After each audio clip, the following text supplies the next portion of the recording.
technically, despite having the most wins in both the AL and all of Major League Baseball, 52 of them for New York, no longer the best winning percentage. You expect your front offices to hit that gas pedal when it comes time to get a better team on the field post All-Star break, because the one thing that you know from the Yankees and the Orioles is what, Ben? You're going to fight with each other throughout the stretch here, and you want home field advantage. The Early Line, only on SportsGrid. You know, this guy is the mad scientist. I mean, he's all about green density. So in my mind, I feel like he's going to have the green speeds dialed in, and the angles needs to land them and all that sort of stuff. I feel like he's going to be a good spot and playing the course well. And he's going to be hitting less club into a lot of these par threes too. So I just, we're talking about using a live guy. I love Bryson this week. I'm riding with Bryson. Only on SportsGrid. This new sports integrity partnership, Genius Sports, is involved in this. More protection. They said that's going to allow them to beef up their protection and add more integrity monitoring tools to essentially catch bad behavior before it happens. This comes, obviously, after a just ton of scandals we've had across sports betting lately, whether it's the MLB umpire, Pat Hoberg. Newswire, only on SportsGrid. Despite me being a Yankee fan, I think Joe would deserve the label as Aaron Judge's biggest fan, not through any bias, but just through the amount of money that he's made anybody who's been betting on him. I just had him for that home run, and I'm going to go back to it today. That home run coming in at plus 230.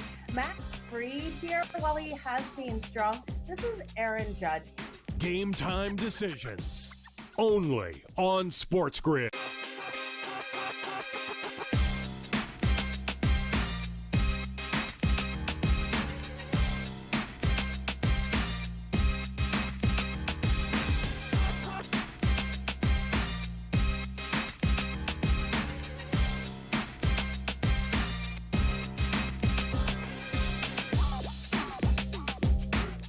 It is game time decisions with the Olympics underway. I'm Kevin Walsh with you here on SportsGrid out in Paris. They are balling. They're swimming. They're rugbying. They're archerying. They're doing it all. We're going to cover it all right here on SportsGrid.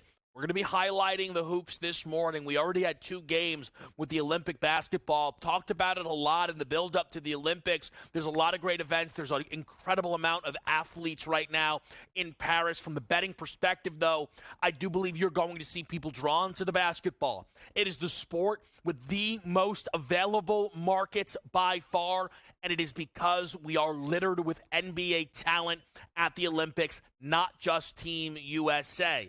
We had games this morning. We'll get to that in a minute. But, and look at the current medal count of about 2 or so hours ago. Things are, of course, moving. It's all fluid at the Olympics. But I just wanted you to get a chance, look at it, appreciate it, acknowledge we're in the mix. China's off and running with 2 gold medals. The United States has already put a medal in the back pocket. And, of course, one of the events that they expect to put gold on the board is the men's basketball event. The outright market has USA as a minus 400. These odds before this morning's games, and we'll talk about those in a moment. But I do want to make a quick point here. As you see, Canada, France, Serbia, Germany, right, getting some respect within these markets, at least relative to their counterparts. We always talk about, when it comes to basketball, certainly, right? Well, how does the bracket shake out in March, NBA playoffs? Because that path is going to matter a lot. You cannot figure out this bracket until it is given to you, because there are going to be teams placed into groups based on their performances, and then the order will be randomized. Simply put, if USA, Canada, and France all go 3-0, it's going to end up seeing a portion of the bracket have 2 of the teams. And having the best 3-0 team doesn't even guarantee you miss the other 2 until, say, a final game. Again, long story short, it's going to be complicated, and the path to victory here is really up in the air for all of these teams until we get out of the group stage. What that's going to provide us is a lot of opportunities, though, to bet these games on a regular basis and get more comfortable with these basketball teams. Opening game from the basketball men's Olympic side was between Australia and Spain. A 4-point number covered here by the Aussie side, with Josh Giddey really stealing the show. 17, 8, and 8. The newly acquired Chicago Bull got the job done in a big way as Australia got what is a very, very important victory on the board. If you look at their group, it's with Canada and Greece. And based on the odds, the Spanish side would be the, quote, easiest game for Australia, or if you are Canada, or if you are Greece, a must-win, really, for Australia if they are going to look to get out of this group comfortably, and it's what they were able to put on the board. Japan against Germany. Germany with the second-best odds in a group with France, who's going to play momentarily coming up here against Brazil. We've got picks in that game. We'll put them on the board. It's a cover for the Germans here, 97-77. Double faves, double unders so far at the Olympics. It was close, though. It was 18.5. Did have some money on Japan decided within the last 40 seconds of that basketball game. Franz Wagner led the charge with 22 points. One of the futures I played, team-specific, was on Franz Wagner to lead Germany in scoring at plus 120. I am hoping that we see these markets continuously updated throughout the tournament. Very fascinated to see how much of a move is made for Franz Wagner here. Wasn't the only contributor. Daniel Tice shot 100% from the field, and Dennis Schroeder with a double-double thanks to double-digit dimes in this game. Let's talk about the games that are coming up. Again, less than 10 minutes away. It's France, the host nation, against Brazil. 9.5 listed total. That 157.5, do not let it fool you. That is not a normal Olympic total. Far more often do you see games in the 170s. This is a result of the France defense that has the guys who finished first and second in Defensive Player of the Year this past season in the NBA, in Rudy Gobert and Victor Wembanyama. My favorite pick in this game, though, doesn't involve Wemby. It doesn't involve Rudy Gobert. It, of course, involves Gershon Yabusele, baby, over the 1.5 made threes at plus 120. Yabusele was firing from deep in the build-up to the Olympics. The volume was substantial. On a per 20-minute basis, he was averaging over 7.5 attempts from beyond the arc. He was hitting them at nearly a 50% clip. Now, I don't think a 50% clip is sustainable for Yabusele, but I also think he could play more than 20 minutes. How I line this up is I think we're getting at least 6 attempts for Gershon Yabusele in this game, and I expect him to connect and make good on at least 2 of them. I am also in this game on the France team total under 83.5. While France is led by their defense and there is a potential for this team to get easier baskets, right, potentially in transition, this is not a team whose offense has been free-flowing. France actually sneakily has really struggled leading up to this tournament. They've lost 4 games in a row.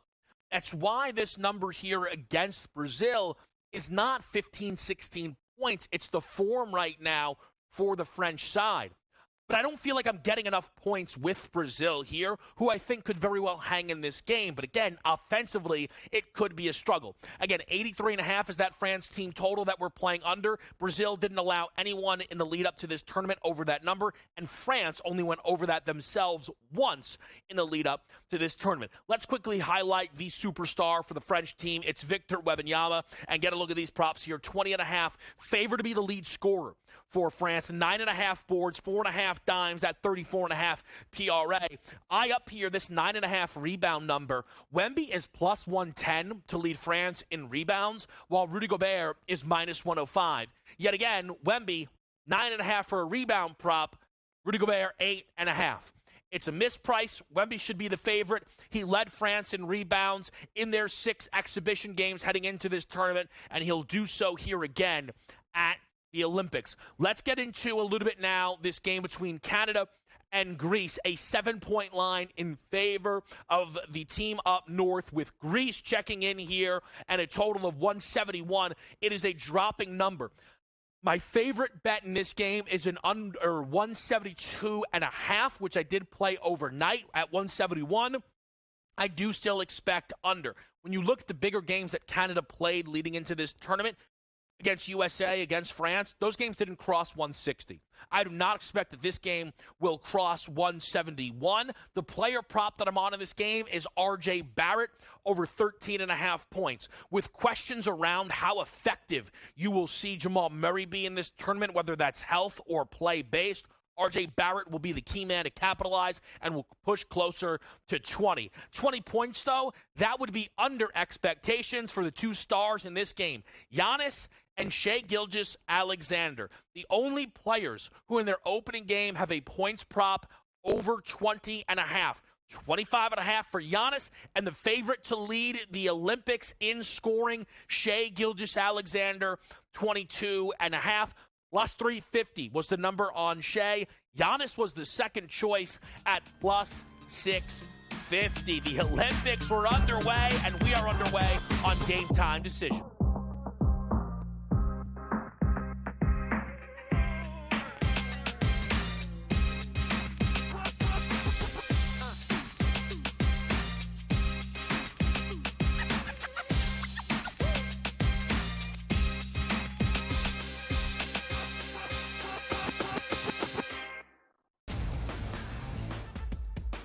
Are there any grave issues that would keep Team USA from winning a gold medal? Should they be minus 430 against the field or whatever the price is right now? Maybe. But am I looking at, hey, Europe as a continent to win the Olympics at plus 500 as an interesting bet? Yeah, because one, they have 5 teams in the Olympics out of the 12. The early line. Only on SportsGrid. The Yankees are desperate. I mean, they could fire hitting coaches and everything else, but it's not working.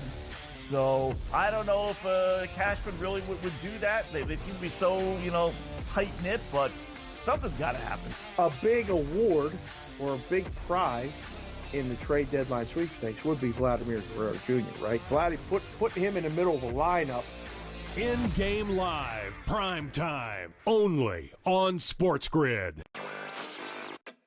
The Pirates also are another team, Matt, that they're not going to sit back at the deadline. But there's only 3 spots for those 6 teams, and we didn't even do the Cubs or the Reds. And I think those teams right now kind of feel like they're hanging around too. I think you mentioned the Padres. They're a team that I would think can get it together and do enough to get in. But, I mean, yeah, there's no way of knowing those final 2 spots. It's going to just be kind of a mad rush down the stretch. Newswire, only on SportsGrid. If this wind, like we have out of the Northwest, was here all week, it would be insane watching these guys play. And it's going to be a southwest wind, which makes it a little easier as far as the direction of the wind. And the guys will have it a little bit of a break on the back 9. But it is such a fun golf course, one that I really do think tests every single aspect of your game. Only on SportsGrid.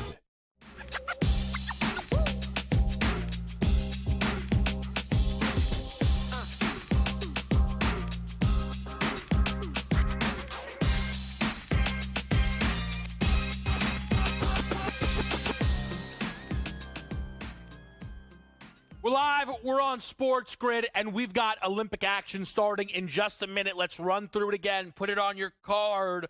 Gershon Yabusele over the 1.5 made threes, plus 120. France team total under 83.5. I miswrote that. I put 84.5. It was 84.5. It moved against me. I'm on 83.5. If you have 84.5, you're a legend, and I love you for it. And I'm on a France rebound leader under. France rebound leader, Victor Wembanyama, plus 110. Put the picks in. Let's lock in. Let's follow the action. We're going to give you updates on the Olympics here. No doubt about it. We'll talk outside of the basketball. USA Soccer today. There was a lot of tennis this morning for anybody that wanted to bet some of the tennis there. We have swimming events all day long as well, so we will continuously check in with the Olympics. We've got Brian Fonseca stopping by in about 15 or so minutes, and we're going to get some stuff out of Fonseca as well. He's been doing an incredible job covering the basketball, so we'll talk to him. I want to just make one quick point here, and again, we'll kind of get into some of this a little bit more tomorrow, I'm sure, but the two futures that are not team-specific are on Team USA.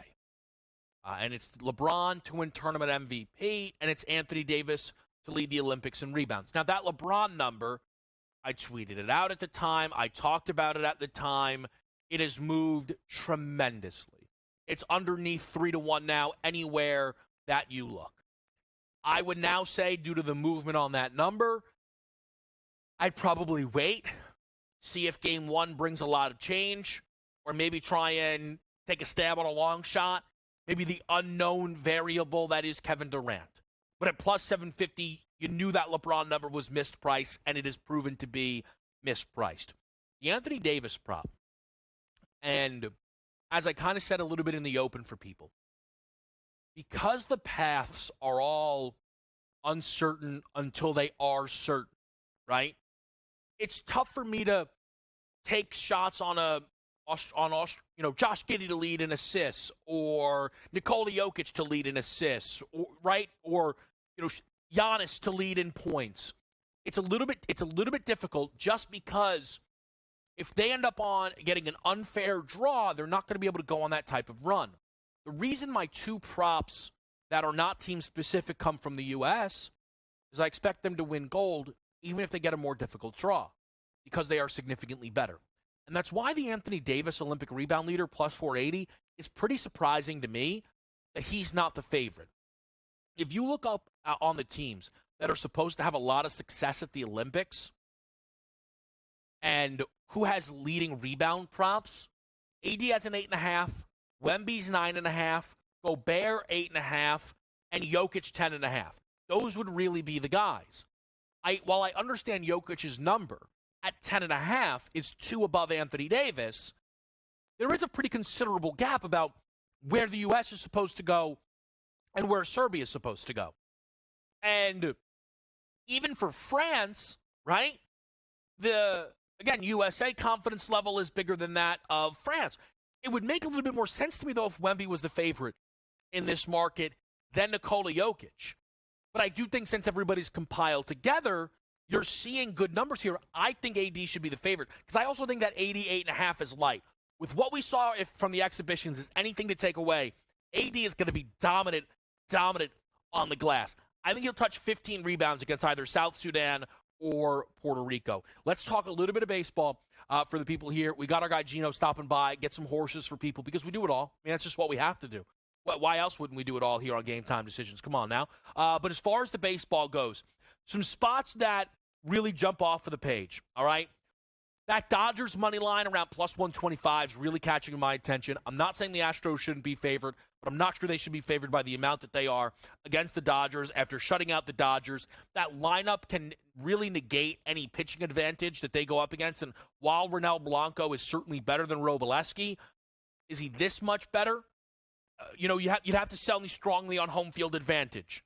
That would be, I guess, the swing piece, right? The Astros have a better win percentage at home than the Dodgers do have on the road. But in a bounce-back spot here, LA is a little bit tempting to me. The Orioles are a little bit tempting as well against the Padres. Home dog price, Kremer King. I think the O's are being sold a little bit short. But there are a few key matchups today, not just from a betting result and where we need to get down on, but from kind of the market and how things are going to react. Now, the selfish important matchup is Rays-Reds. At the break, I bet 2 updated Major League Baseball win totals. Rays under, Reds over. This is the series. I need the Reds to win this series. I mean, I guess need is strong, but it would go a long way. It really, really would. And the Rays did something over the last 48 hours that told us it's all good if we lose Randy Arozarena, traded, now Seattle Mariner. I'd love to see the Rays sell. That'll help the win total. I'd love to see the Reds have a strong series here in Tampa Bay. That'll lead to them being a little bit more aggressive at the deadline instead of trying to sell. Other big picture items, the Yankees continuing to struggle. A dog against Cutter Crawford and the Red Sox, and they should be. Other than the fact that Boston has struggled at home this year, what is the argument for betting the Yanks? Oh, they're due for a win? Oh, they've been due for a win against the Mets all year. That didn't work out for anyone. Were they favored in all of those games? They were up 7-4 the other day after a Judge home run. They lose 9-7. Again, it's both sides of it for the Yanks right now that are struggling. On the other side of town, the Mets are red hot and have now jumped the Braves in the standings. Favored here today against Atlanta, as they should be. Will they win? We'll see. But it's noteworthy when the Mets are now just routinely checking in as favorites. And it's not like they're throwing an ace. It's Tyler McGill and his 5 ERA going to the mound today. And the Mets check in as favorites. We have Tariq Skubal going for the Tigers here. He's a slight home dog. We've got Imanaga and Lugo in a head-to-head Royals-Cubs as well. It's a great baseball slate. We're going to continue to cover it. We've got Gina Bacola checking in here next with us live on a Saturday morning, as well as we are live out at the Olympics. It is France against Brazil in basketball. That's next right here on SportsGrid.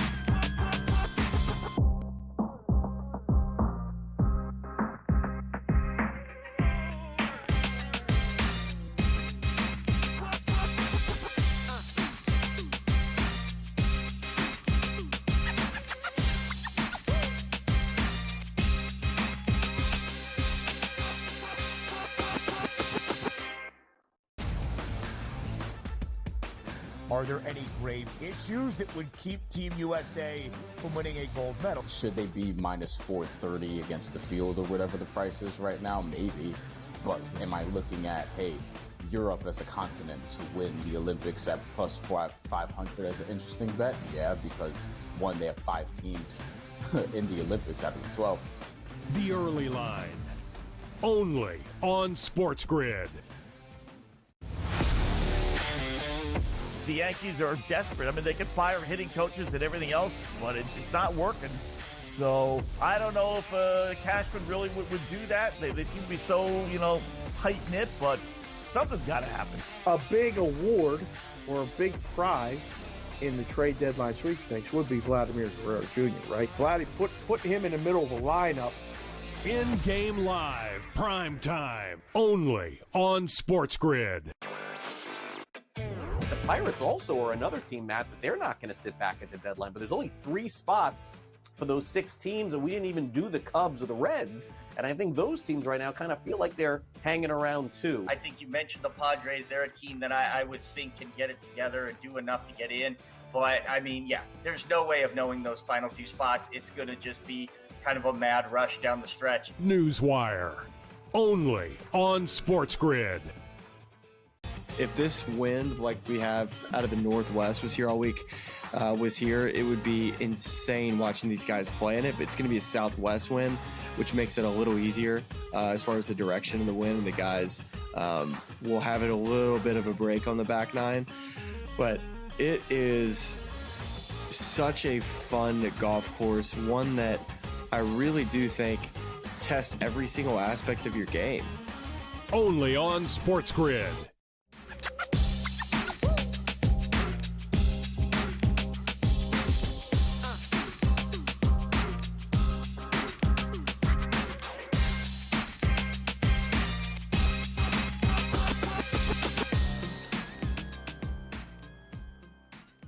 All right, we're live here. They're screaming in the background that Rudy Gobert got posted.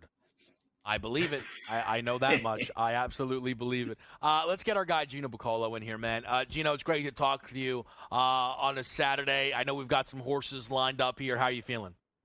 Oh, we love these Saturdays during the summer. If you're a horse racing fan, we get started early in the day at Saratoga. So just about an hour from now, about 12:35, Saratoga opens up with their first race. They'll be rolling all throughout the day. And then at 5 p.m. Eastern time, we'll have Del Mar open up. So you've got racing all throughout the day. I know you're going to be kicking back watching some Olympics throughout the day. This is a fun time for sports fans. Baseball's going on. We're getting ready for football. I might throw in an NFL player prop for you at the end of the show. So just so much action, Kevin. And we'll start out at Saratoga. I sent in some best bets for you today. I think we have a couple out at Saratoga and a couple over at Del Mar. And my first play is going to come in race number 9 at Saratoga a little bit later on today. It's going to be number 4, Time Song. You can see one thing that I do, I take big swings. So we're going to get big prices. If you're watching the show and you see me come on, you'll very rarely see me throw in a horse that's like under 5-1 because I like to try to play bigger prices.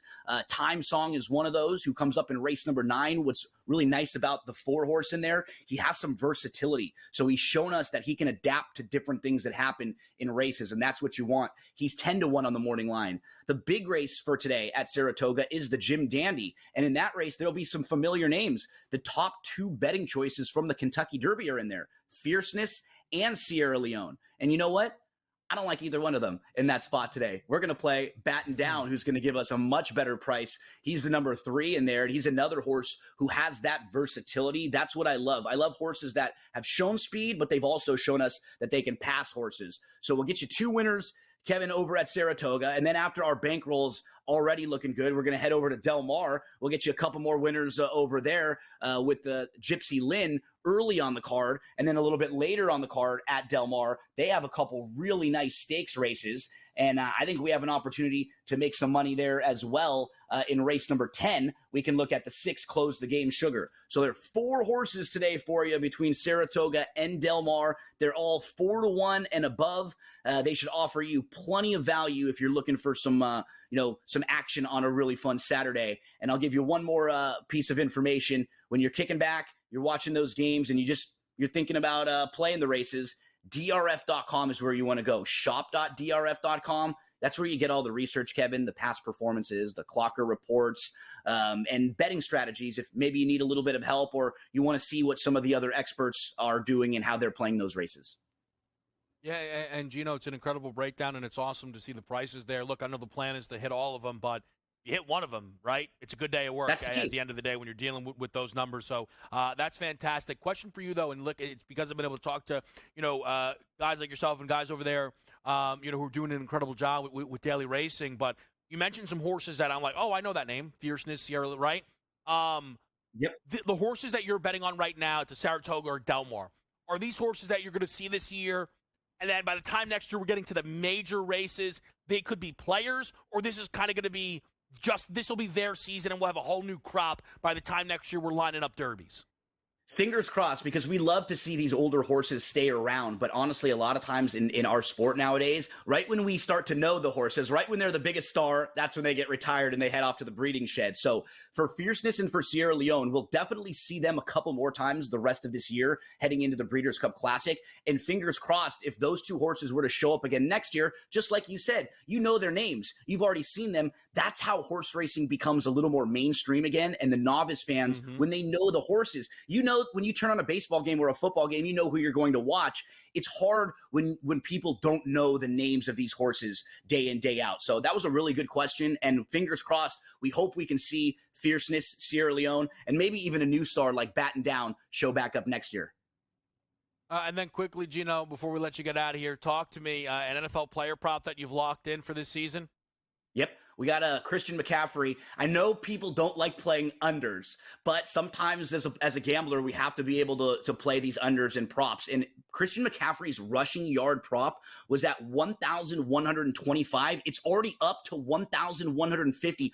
1,150 rushing yards is his prop at even money. I have to go under just because you're playing McCaffrey off a year where he had 1,400 yards last year, Kevin. And in the 2 seasons for the 49ers, he's only missed 1 game after missing 23 games in his final 2 seasons for the Panthers. You think down the stretch, are the 49ers going to be worried about extra touches for McCaffrey or just him being healthy leading into the playoffs? I know we're winding up our segment. Shop.drf.com, Kevin. That's where you got to head. Awesome stuff there from Gino. We'll be right back here on Sports Grid.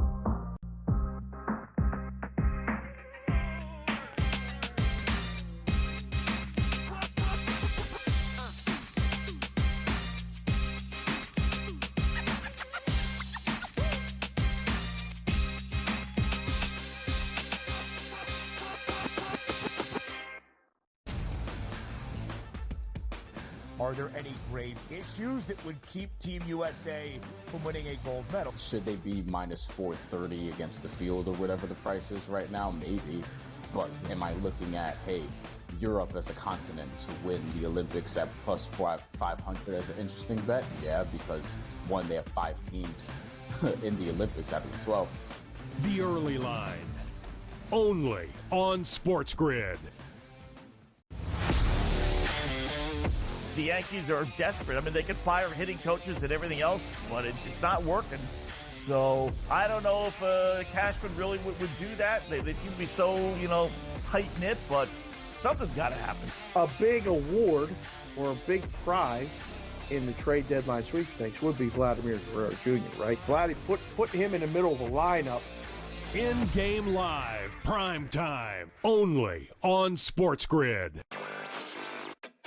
The Pirates also are another team, Matt, that they're not going to sit back at the deadline. But there's only 3 spots for those 6 teams, and we didn't even do the Cubs or the Reds. And I think those teams right now kind of feel like they're hanging around too. I think you mentioned the Padres. They're a team that I would think can get it together and do enough to get in.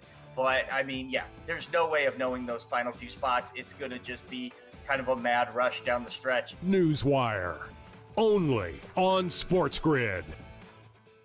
If this wind like we have out of the Northwest was here all week, it would be insane watching these guys play in it. But it's going to be a southwest wind, which makes it a little easier as far as the direction of the wind. The guys will have it a little bit of a break on the back 9.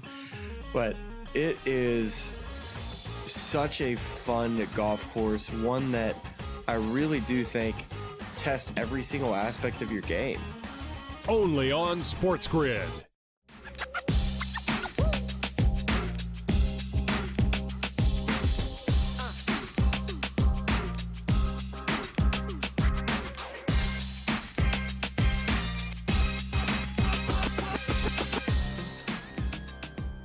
Live right here. It's Game Time Decisions. It's 15-10 early for Brazil. Up on France right now with about 2 minutes left here in this opening quarter. And we're going to bring in Brian Fonseca, who's done incredible work getting people set up for the Olympics, following the Olympics, understanding these teams. And Brian, I want to just kind of throw it to you. We have 2 games kind of already in the bag, plus a game going right now. Did you have anything that you were looking for heading into those games or took away from those games? Japan total team under 79.5 points. And right up until the end. Sweat free. Oh, my God. The last possession, this is why I tell people, this is not like, hey, we pull the starters and then it's all kumbaya. It's like, no, even if starters get pulled for rest, the bench is coming in and they're playing their asses off because it's the Olympics. And also, like, this is a point differential based sort of tiebreaker system that we have in international basketball. So the point differential matters. Germany winning by 20 is going to be important as it pertains to seeding for the quarterfinals, and Japan trying to narrow that gap, which they did not do enough, is going to be something that is meaningful. So to me, I just thought Japan was going to get this under, and they got the under. So that's the only thing so far, but a couple more things later when Greece plays Canada at 3. Yeah, it was kind of jarring, even though if you're aware of it, because I was watching them. So I had Japan plus 18.5. I would have loved to lay up Brian, and we both could have won, but it was jarring to watch Dennis Schroeder push the basketball with the shot clock off, but that's the Olympic game, right? Certainly here in the group stage. But due to the nature of differential mattering, it really does make projecting out the bracket impossible, because then we also have a draw. Like, teams will get put in pots. It makes it impossible. So it made me semi-shy on big picture futures. The only things that I placed were LeBron to win tournament MVP before it moved, and Anthony Davis to lead this tournament in total rebounds. Have you placed anything tournament long, not even, or you just stick maybe team-specific stuff? So I have a bunch of plays, some of which will come back to haunt me, I'm sure. But actually, Australia won today. That was the very first game they beat Spain. I have a sprinkle on them to win their group at plus 550, which includes Okay. Canada. And it's really because I just didn't like the price for Canada. If this is a true group of death, which it is, Canada, Greece, Spain, Australia, Canada, why are you minus 170 to win the group if this is the group of death? That doesn't make a lot of sense to me. So I was like, all right, let me take Australia because I also think Australia is more balanced than Greece, who had the second shortest odds of winning this group. And Spain was last, despite Spain being second ranked in the world, but they're not actually the second best team that's accomplishment based. And this iteration of Spanish basketball is not the Marc Gasol, Pau Gasol, Ricky Rubio led those type of teams. They're not that good. They're good, and they may advance to the quarters depending on how the group shakes out. I probably think that they actually miss out, but those kinds of things, and then just other futures. Like I have stuff on Team USA's game tomorrow against Serbia, as I do for Puerto Rico and South Sudan. I have a sprinkle on Europe as a continent to win the World Cup at plus 500 because if Team USA is going to lose, I can get almost half the field with 5 of the 12 teams being from Europe in this Olympics, right? Now I'd be short in Canada and Australia there, and as well as the United States, but I could live with that because there's just no value in betting the United States at minus 400 to win the whole thing. And while I think USA is probably going to win, I could just bet them on a game-to-game basis instead of laying minus 400. Yeah, I think that makes a lot of sense. Let me ask you this, Brian. With the game coming up between Canada and Greece, again, I've been trying to tell people, I really do think you're going to see the betting on basketball be so much bigger than everything else here. Because people are going to bet like USA soccer today, right? Because it's USA. And I'm just talking about us here. Sure. Right? Canada-Greece, I think, will do more handle than the USA soccer game because it's Shai Gilgeous-Alexander and Giannis Antetokounmpo. Are you getting involved with this one later today? Georgios Papagiannis over 9.5 points. And this is so here's the thing. In one prominent book, I'm not going to out them here just in case, but they opened Giannis over 16.5 points over under. Me and one of my colleagues bet this immediately. We hammered it. He did, especially because I'm not like a $100 better. We hammered this line. It immediately shot up like less than an hour later, 30 minutes later, to like 20.5, then 22.5. And now Giannis is at 25.5 over under. So some of the lines have come out and they've been like shaky. And that LeBron James, for example, is now minus 210 at one book to lead Team USA in assists. When it opened, he was plus 450. We hammered that also because it didn't make a lot of sense. And Tyrese Halliburton was the favorite at plus 400. It was stupid. Bad line. I do. It's so funny because I'd like to believe the guys in the room were just taking a stance that Halliburton shouldn't be exiled the way he's going to be. I do believe I saw a tweet. Shout out Joe D. Shout out you guys. That's an incredible job. Yes. Here's my question to you though, Brian, because this is what doesn't make a lot of sense to me, right? Yeah. They are aware the people are going to bet on the basketball. Look, right? Today's lines all landed close with Germany, Japan. How do they get Giannis that wrong? That doesn't make any sense to me. You know what I mean? How do they get Giannis on Greece by himself? Top heavy team. Wrong? Top heavy team too. It's like it's him, it's Georgios Papagiannis, it's Nick Kalathis, it's Thomas Walkup, but I think he's the only current NBA player on the roster.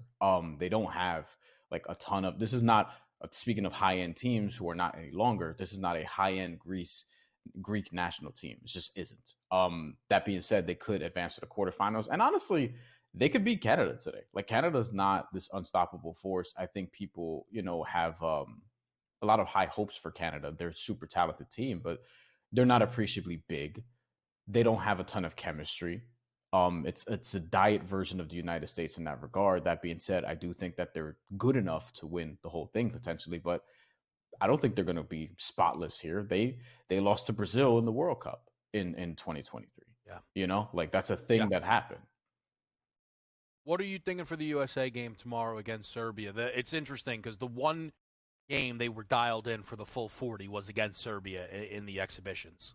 You know who wasn't dialed in for that game was Serbia.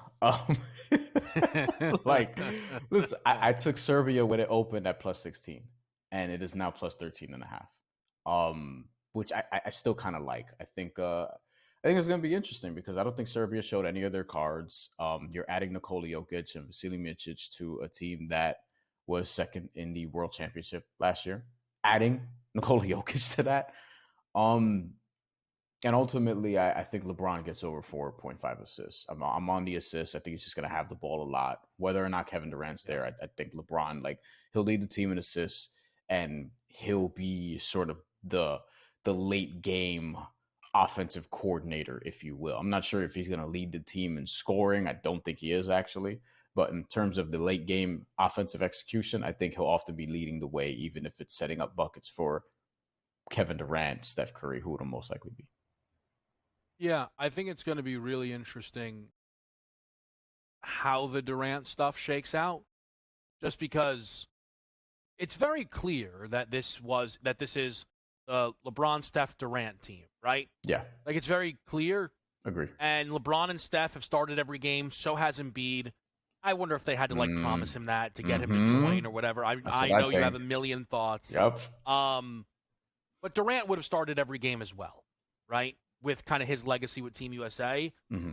Like, if they say, hey, KD's good to go tomorrow, do they have to start him?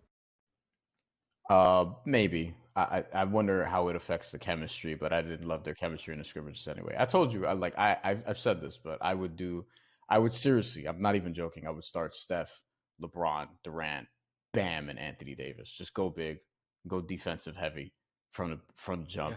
You'll bring in Anthony Edwards and Joel Embiid off the bench to terrorize second units. But Embiid, yeah, no, it's a great point, Brian. Let Embiid slay bums in the back end. That's what he does in the NBA. Brian, great stuff as always. We'll be right back.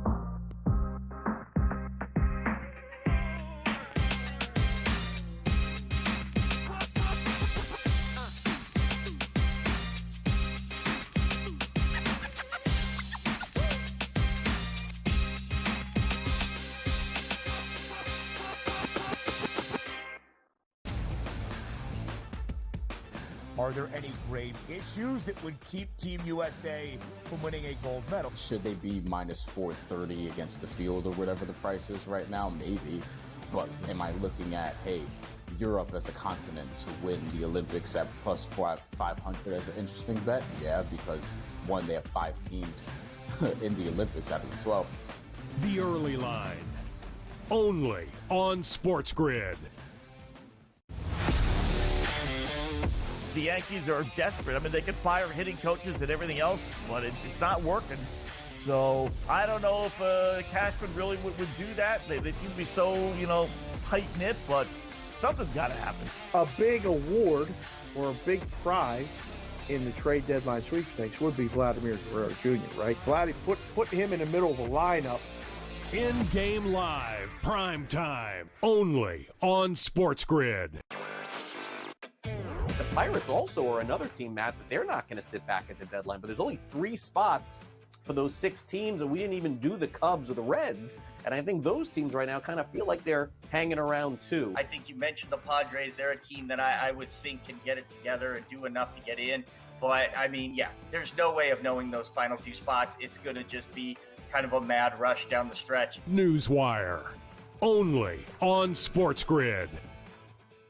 If this wind, like we have out of the Northwest, was here all week, it would be insane watching these guys play in it. But it's going to be a southwest wind, which makes it a little easier as far as the direction of the wind. The guys will have it a little bit of a break on the back 9.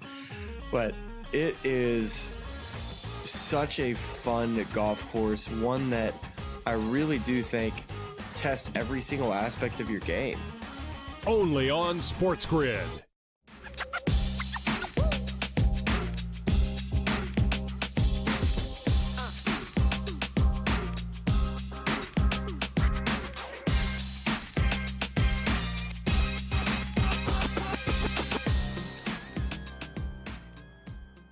All right, we are live at the Olympics right now with France and Brazil. 12-point lead for Brazil. France was flashing vulnerability in the lead up to this tournament, and that is continuing. Still a favorite, but it's down to 2.5 total, plummeting 153.5 right now. We have some tennis live for you, but not all of that is Olympic-based. We have Ukraine up against Morocco at the moment, as well as Uzbekistan against Egypt. We are waiting to get more and more action in the mix here. We have also, it looks like Poland's going to beat Egypt right now. We do have an updated medal count just to kind of give people an idea. The U.S. put another one on the board.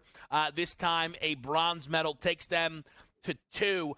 Still waiting for the first gold medal from the men here, or from the from the Olympics. I'm thinking about the men's basketball team, which is of course projected to win gold. As we've got Brazil and France going on. Let's pause the Olympics for a bit and let's get to what is, if we're honest with ourselves, a baseball slate that's going to command a lot more attention for most of you as it pertains to your bets.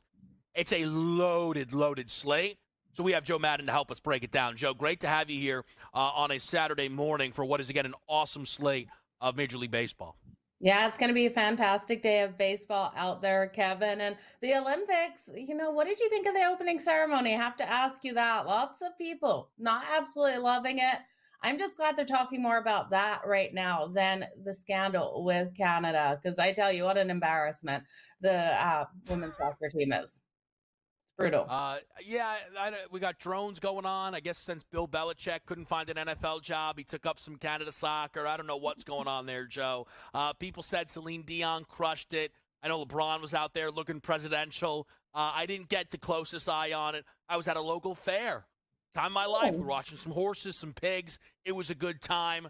Had a fried Oreo for what was basically the first time. Can't complain, Joe. I can't complain. I know that you're big into the fairs. Let's make it happen, though, Joe. We started off with a Blue Jays game. Credit to you. I know you don't like talking Blue Jays, but you'll bet the game when it's on the card. Kevin Gausman going here against the Rangers. What do you like? We've got Lorenzen coming out here for the Texas Rangers, and he's not a pitcher that I have a ton of faith in. You look at him, day ERA of 4.11, but against the Toronto Blue Jays, I do think the Texas Rangers, as a road dog, have value in this one, and it's because of Kevin Gausman. Kevin Gausman coming out here. We know his struggles at home, and yes, he looked sharp in his last home start, but that was versus the Detroit Tigers. I do expect the Texas Rangers, who have been hitting stronger as of late, to really get to him in this one, Kevin. I think the best way to look at this one is just to take that total to the over. We saw that offensive production out of both of these teams yesterday, and I'm expecting more of the same in this game today. Now, George Springer, I do think he's worth a look here for the RBI. That's coming in at plus 155. His home run's coming in at plus 520. I trust George Springer to be able to hit Lorenzen in this one. And then when we're looking at the other side, I would look at Corey Seager coming out for that RBI. His RBI is coming in at plus 135. At the end of the day, I don't trust either starting pitchers here, especially Kevin Gausman. That ERA at home, Kevin, is a 6.96 in 53 innings pitched. It's just not a pitcher I can get behind, no matter how good he looked in his last home start. So give me the over 8.5. I do lean to the Texas Rangers to be able to get the win, especially with the value you have there. And then Corey Seager for the RBI and George Springer for the RBI. All right, a couple of RBI shots. Joe, what about Baltimore and San Diego here? Orioles, kind of a rarity, checking in as home underdogs. Yeah, it's hard not to jump on the Baltimore Orioles here as the dog in this one, Kevin. But Dean Kremer hasn't looked strong as of late. I don't trust him. He's 1-4 in his last 6 starts with an ERA of 5.65. And I do think, looking at the Padres with how hot they've been out of the break, with King getting the start, they have every ability to be able to get the win. King rolls in here with a 3.28 ERA. The Padres have won 3 of his last 4 matchups, and I do think their bats can hit Dean Kremer in this one. I'm looking for the Padres for the straight-up win. They're coming in at minus 116 on that money line. Let's see them stay hot in this matchup here, Kevin. It's only the 54th home game for Baltimore, only the 7th time they've been a home underdog, Joe. So certainly a rarity, but it looks like for you a reason why. Reds-Rays is really important for me, Joe, due to some futures. I need Cincinnati to, well, again, need is strong. I would like for Cincinnati to sweep this series against Tampa Bay. What are you looking for? You know what? I do think they have every ability to. They have the better starting pitcher with Andrew Abbott here. I do think they have the stronger bullpens. Both teams have strong bullpens, but I'm looking here at Tampa's lineup. I think they're going to struggle in this one. I do think you look at the under 8. Neither of these teams have been putting up a lot of runs offensively, so I do think it's a lower scoring one. And then look for the Cincinnati Reds to be able to get it done. Zach Lytle getting the start here for the Tampa Bay Rays. Them as a favorite at minus 126 just doesn't sit right with me here with Zach Lytle getting the start. Now, he's had a rough last 3 outs, and he needs that bounce back. And I do think he will go deeper into this game because the Cincinnati Reds haven't been getting a ton of runs. But we saw a 3-2 win yesterday for the Cincinnati Reds. And, Kevin, I think it's pretty much the same. I could see a 4-1 win here for the Reds in this one. So trust in Andrew Abbott. He has been strong. He's been able to get those strikeouts on the board, and I think the Rays struggle to hit him in this one. And, again, for people that, I'm sure everyone is aware, if I'm breaking the news, that would be wild. But Randy Arozarena traded off of Tampa Bay. I know if you look for the year, you see a 211 batting average. You go, how important is that? He has been pretty hot now for about 2 months. Hitting around 280 in that stretch, really had kind of found that rhythm, Arozarena. So for Tampa Bay, losing a guy of that nature, it starts to shift the expectations a little bit. We're going to have Joe stick around. We're going to continue to go through the baseball, but also, again, keeping our eye on what would be first upset at the Olympics for the basketball side here, and what would be a very notable upset with Brazil right now still in front on France, 27-21, with about halfway to go in the first half here of this game. Victor Wembanyama controlling a lot of the offense for France, trying to get them back in the game here against Brazil. We'll keep our eyes on it. We're back with Joe Madden next.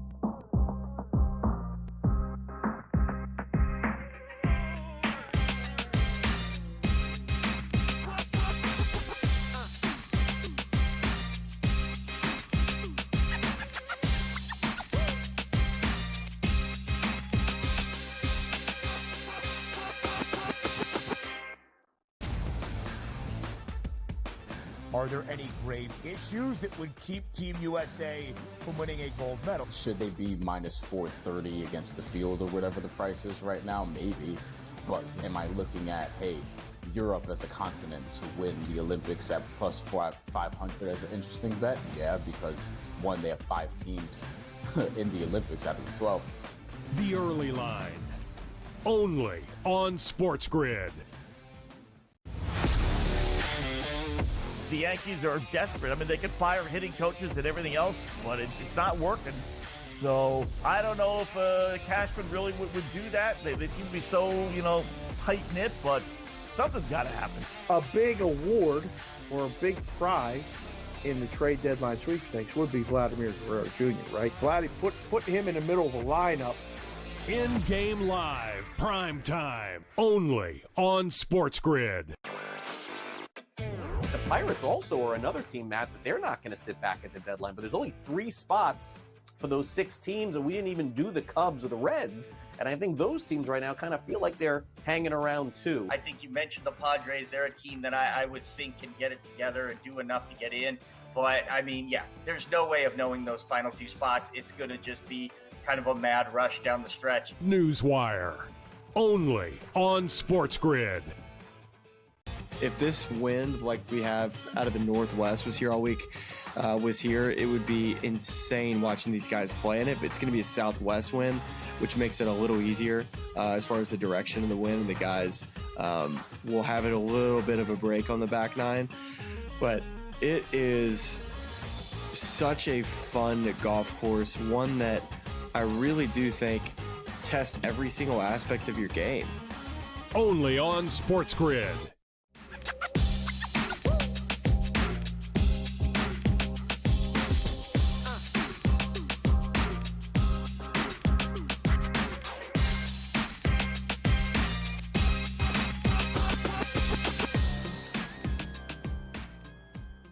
All right, we're live to right here. Game time decisions. Let's continue to fly through it. with Joe Madden going through the baseball board. Joe, talk to me now. With the Phillies here going up against Carlos Carrasco, you think this is a good spot to back them? It definitely is. You just said it. They're going against Carrasco here, and Carrasco has struggled all season. He's 1-4 on the road as well, Kevin, with an ERA over 5. And we know the Phillies definitely have the bats to hit him. Now, the one good thing here for the Cleveland Guardians is they will be able to give Carrasco that run support. Both of these teams are solid at putting those runs up on the board, but I do have more faith in the Phillies. I'm going to look at the Phillies team total, that team total coming in at 4.5. You can take that to the over at -142. I know it's a little juicy. You could play around with alt numbers in this one. I do think this is kind of a 6-5 style win here for the Phillies in this matchup. Tyler Phillips coming out, getting the start. Now, his numbers are pretty solid at home. He's pretty solid overall. He's 2-0 with a 2.81 ERA. I think, though, the guards will hit him in this one. He will get the run support as well. So I think this is a back and forth offensive day out here. I love the Yurfie in this. The Yurfie's coming in at -132, Kevin. The only reason that I don't love this one completely to the over is we look at the bullpens for both of these teams. They have solid bullpens, so I think the starting pitchers will get hit first. I expect the Phillies to be able to get the majority of their runs in those first 5 innings, giving us that team total over 4.5 quickly. I'm expecting a lot of runs to come out of them quick. So I could see this being a 4-run first 5 for the Phillies and then pushing us over in the extra couple of innings after the first 5 to get us over that 4.5. So it's going to be a tight one to the over, but as long as the runs come quick, the Phillies should do it. It's one of those games, if Carrasco doesn't have it, quite frankly, Joe, they might score 5 in the first inning. We've seen that with this guy, so I think it makes a lot of sense to take a look at that direction.